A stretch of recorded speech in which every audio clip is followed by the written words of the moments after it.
Honestly, I'd have to go back, have to look at certain stretches of, you know what I mean, of being on rolls. But I can tell you the way that I feel, the confidence that I have in this group myself, zone, I guess you can call it, whatever it is. Talked about it over and over, the coaches, just the chemistry of this team. Yeah, by far the best I've ever felt. And it's not just me, it's a lot of the things around me that ultimately, being a leader, a lot of times you're trying to control those things. You're trying to make sure things around you are good, taken up in places, this, and that. And that's the minimal of my job right now is handling things outside of my job, which obviously makes it easier for me.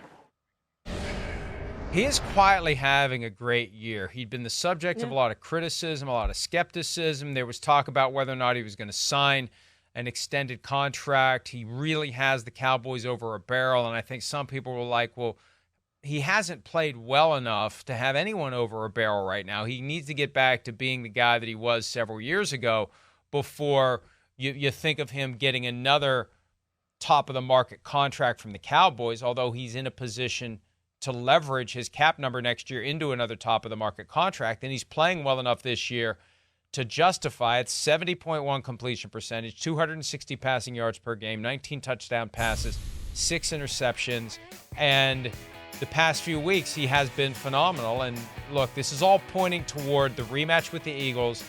Can the Eagles lose enough games so that the Cowboys can catch them in the standings with a win? And then how does it play out down the stretch? The Cowboys are still alive to win that division. It's going to take some faltering by the Eagles. They had their chance at Philly a few weeks ago. But, that offense has gotten better. The defense is good. They're so great at home. This could be ugly on Thursday against the Commanders because we've seen it get ugly so many times when they play teams at AT&T Stadium, Charean. Yeah, they want Dak in the MVP conversation, and his stats are great. But you keep looking at, all right, who have they beaten? They have not beaten a team with the winning record yet. The two teams they played who've had winning records, who they're going to contend with for the NFC title, the 49ers blew them out by 32 points, and the Eagles beat them, a game that arguably the Cowboys should have won, and they didn't win.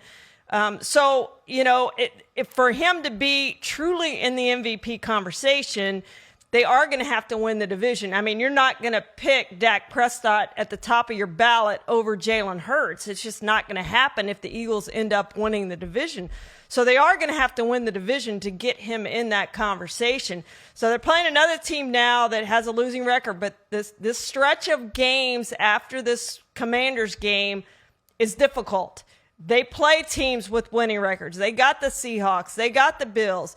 They have the Lions. We're going to find out a lot about them when they play the Lions at home. So they've got some teams coming up, Mike, that if he can do that and win out and win the division, then I think he is in the MVP conversation. So we're going to find out a lot going forward. It's not going to be tomorrow. We're not going to find out a whole lot about him. I think at home, the Cowboys, 11-point favorites, I'd pick them to cover again. I think they will cover again against the Commanders. I don't think, even though Sam Howell won his first start last year against them, I don't think he's going to beat them this year. This is another one of those weeks where I look at it and I say, why is it only 11? Like when the Cowboys hosted the Giants a couple of Sundays ago. Why is it only 16.5? You should add 10 points to that. You should add 10 points to this. The Commanders are currently swirling the drain. And as Chris Sims said yesterday, Ron Rivera quite possibly would have been fired on Monday if they didn't play a game on Thursday. And I think on Friday, Rivera could be out. And after that deflating loss at home, the no showers experience after the game, I find it difficult to think the Commanders are going to go there. Now, look, I know there's a certain allure to going to AT&T Stadium, playing in Dallas, playing on Thanksgiving. Maybe some of those guys step it up. But even then, the Cowboys are just better. And the Cowboys are excited about playing on Thanksgiving. They bring out the big Salvation Army kettle. Everything changes. Dolly Parton. We're hitting the home stretch of the season. I mean, it's got a special vibe for the Cowboys. And, it's funny. There were a few years there where they would give us a great game in that spot for a captive audience. I think they've realized they don't need to give us a great game in that spot. we're still going to watch in the tens of millions, because what else are we going to do between the hours of 4 o'clock and 7:30 Eastern on Thanksgiving Day? Yeah, that's been it, Mike. That's exactly right, that they don't have to put a good game in this slot. So the bigger game has become the Thursday after Thanksgiving for the Cowboys. They've done this for a number of years. They missed one year. Last year, a year before, they didn't play back-to-back Thursdays, but they're back to the back-to-back Thursdays and have Seattle next Thursday. So that's the bigger game of the two Thursday games.